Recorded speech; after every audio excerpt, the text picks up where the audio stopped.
Muhtaram musulmonlar, Alloh taolo Qur'oni Karimda shundoq deydi: Ota-onasi va tuqqanlar qoldirgan merosda erlarning hassi bor. Ota-onasi va tuqqanlar qoldirgan merosda ayollarning hassi bor. Mayli u meros oz bo'lsin yoki ko'p bo'lsin, har odam shariatda belgilangan hassini oladi. Bir hadis sharifda so'yimli payg'ambarimiz sallallohu alayhi va sallam shundoq aytadi: Har qanday kishi o'lgandan keyin orqasida mol qolgan bo'lsa, u mol meroschilarningdir. Aziz mu'minlar, meros islomning inchkilik bilan ustida turgan haqlardan birisidir. Dinimiz hayotning har sohasida bo'lganidek meros taqsimlashdimi adolatni asos qilib tafsiliy belgilamalar qo'ygandir. Mu'min oxirat safariga mengayotganida orqasida tashlab qo'ygan moldan avval jinoz chiqimlari chiqariladi.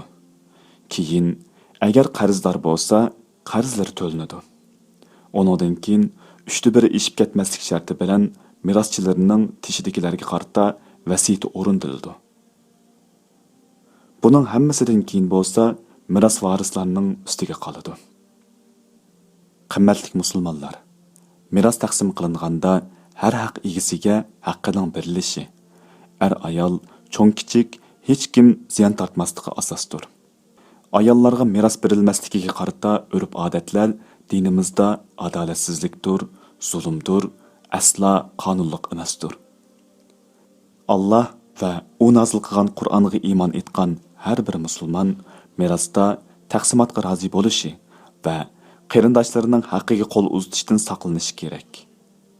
Shundoq, Rabbimiz meros bilan aloqador hukmlarni bayon qilgandan keyin bizni shundoq ogohlantirdi. Ana shular Allohning qonunlaridir. Kimki Allohga va uning payg'ambariga itoat qiladi ekan, Alloh uni ostidan o'stanglar eqib turadigan jannatlarga kirgizadi. U shu jannatlarda mangu turadi. Bu cho'ng muvaffaqiyatdir. Kimki Alloh va payg'ambariga osiylik qilib, Allohning qonunining sirtiga chiqib ketadi ekan, Alloh uni do'zaxga kirgizadi. U do'zaxda mangu qoladi. Uningga xorlang'uchi azob bordir.